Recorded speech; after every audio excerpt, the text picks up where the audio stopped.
Allahumma salli ala sayyidina Muhammad wa asghili zalimin. Mana hadis yang mengatakan musik itu haram?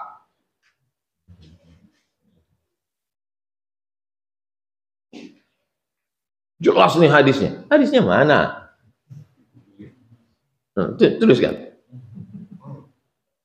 Makanya tak bisa mengambil hukum dari satu metode yang dipakai itu namanya metode maudhu'i. Tentukan satu tema, kumpulkan ayat, kumpulkan hadis, lihat ijma, pakai qiyas. 4 yang disepakati. Quran, hadis, ijma, qiyas. 4 ini sepakat. Yang 6 lagi tak sepakat. Saddu zara'i, qaulus sahabi, syar'u man qablana, istihsan, istishab, urf. 10 dasar pengambilan dalam Islam. Bukan dari satu hadis. Tak bisa kalau diambil dari satu hadis. Nanti kalau antum mengambil hukum dari satu hadis, antum bingung sendiri. Saya mau kasih contoh orang mengambil hukum dari satu hadis. Innal mayyita la yu'adzabu bibukai ahlihi.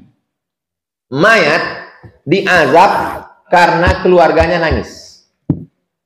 Oh mak, kenapa kau meninggal mak? Mayat diazab karena keluarganya nangis. Itu kalau antum pahami hadis itu error antum. Yang meninggal siapa? Suaminya. Yang menangis bininya. Kenapa pula abang itu diazab? Bininya nangis. Udahlah dia mati, diazab pula lagi.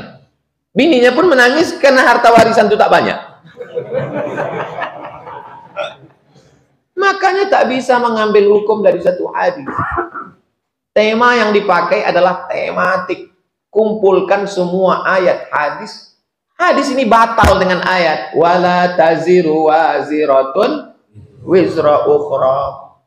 Orang tidak memikul dosa orang lain. Yang menangis kan bininya. Kenapa pula lakinya diazab? Apakah dosa bini bisa dipikul suami? Mana bisa. Jadi memahami hadis itu pahami secara utuh. Jadi ceritanya begini dulu. Orang jahiliyah menandakan prestasi tinggi, kaya, semakin banyak orang nangis waktu dia mati, maka dia strata sosialnya tinggi. Kalau yang nangis 2 orang, itu kelas bawah. Tapi kalau yang nangis rame, hebat. Maka dibuatlah namanya grup nangis. Ada grupnya.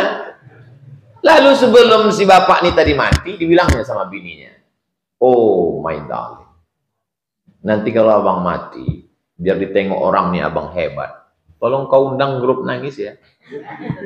Maka datanglah grup tadi karena diundang. Maka keluarlah ucapan hadis tadi, innal mayyita la yu'adzabu bibukai ahli.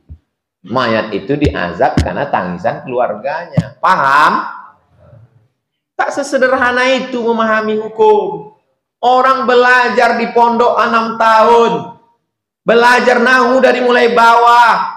Matan al-Ajrumiyah. Baca Mukhtasar Jiddan. Baca lagi naik ke atas. Al-Imriti. Naik lagi ke atas. Baru baca Ibnu Malik. Ibnu Aqil. Syarah Ibnu Aqil. Baca Alfiyah Ibnu Malik. Baca syarah. Baru bisa baca kitab.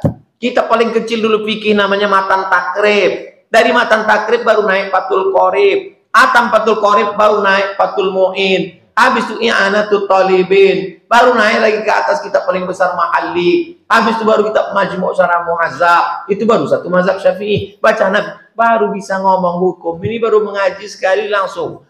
Menurut hadis. Hadis mana guys? Itu namanya pendangkalan Islam. Anda mau antum ngaji. Ngaji Riyadhus Shalihin sama anak. Tapi kalau ngaji usul fikih sama Ustaz Mawardi Muhammad Saleh. Antum datang ke Ustaz Mawardi, adik-adik mahasiswa yang serius, minta sama dia ngaji usul fikih. Ini kok bisa jadi haram? Ini kok bisa jadi makruh? Ini kok bisa mazhab ini ngatakan wajib, ini mazhab ini kurban? Kok bisa kurban itu kata Imam Hanafi wajib? Kata Syafi'i kok sunat wakad? Ngajinya itu di mana? Ilmu yang melahirkan hukum itu di mana? usul fiqh. Yang ahli usul fikih di Indonesia nih, S1, S2, S3, 13 tahun di Madinah, Ustaz Mawardi.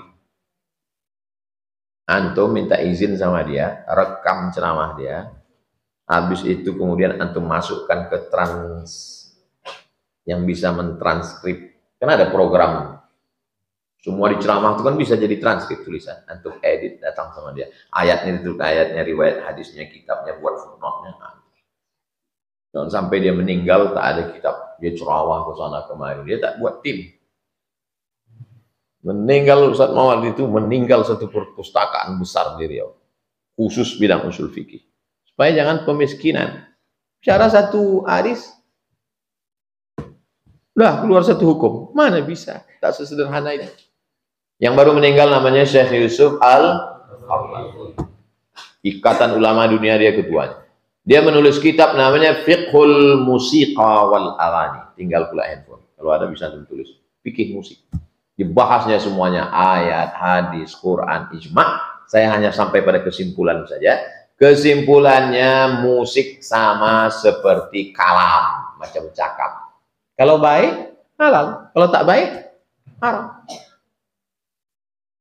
Bila Israel datang memanggil, jasad terbujur di pembaringan, sekujur tubuh akan menggigil, sekujur badan kan kedinginan. Baik apa tak baik?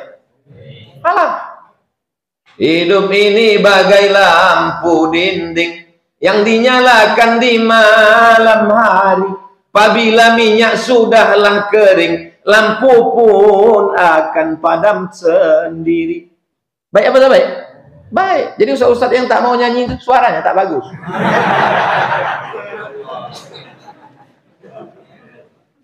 Perempuan-perempuan menyanyi di kamar Nabi. Jariyatani tughanniyani. Datang Umar Abu Bakar marah. Kenapa itu menyanyi kata Abu Bakar? Apa kata Nabi? Da'huma, biarkan mereka menyanyi. Mana ada orang menyanyi tak pakai irama? Mana menyanyi tak pakai irama? Salatlah, salatlah.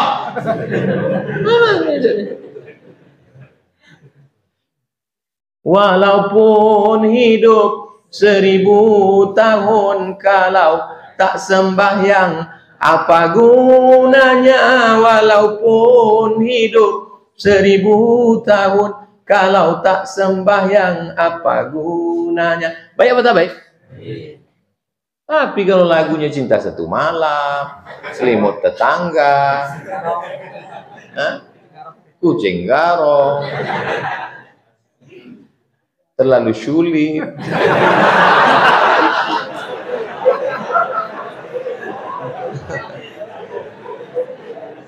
siapa koordinator grup kajian?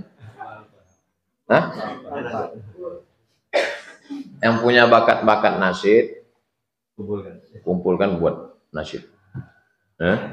Buat nasyid, hadrah, latihan. Nanti minta latih sama Ustadz pimpinan Imam Masjid Al-Falah. Ustadz apa?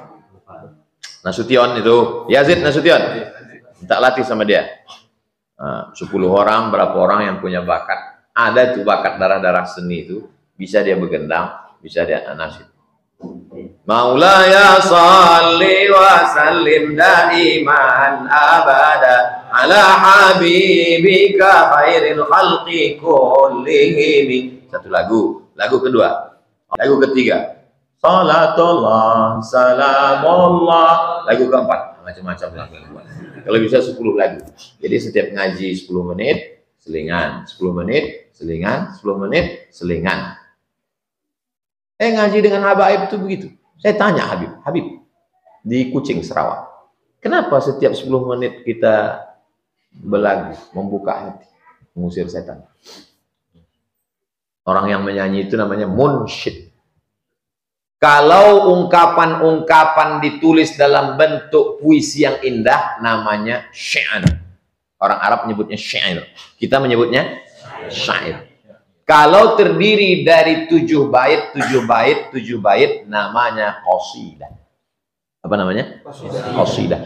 Kalau membacanya dilantunkan pakai irama, namanya nasyid.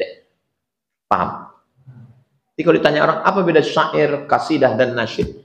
Kalau kata-kata indah, cantik, syair.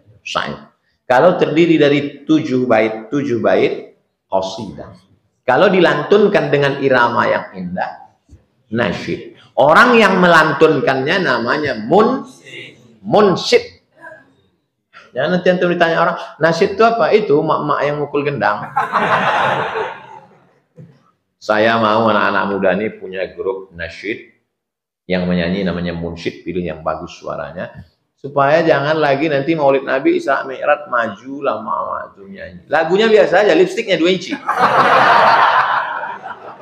Di dalam masjid memukul gendang pakai bedak, bini orang ditonton laki orang.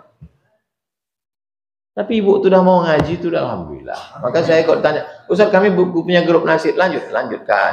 Tapi kalau bisa janganlah di depan laki orang, mukulnya mah di teras. Pas Maulid Nabi di teras. So, bismillah tawassalna billah la la la la la.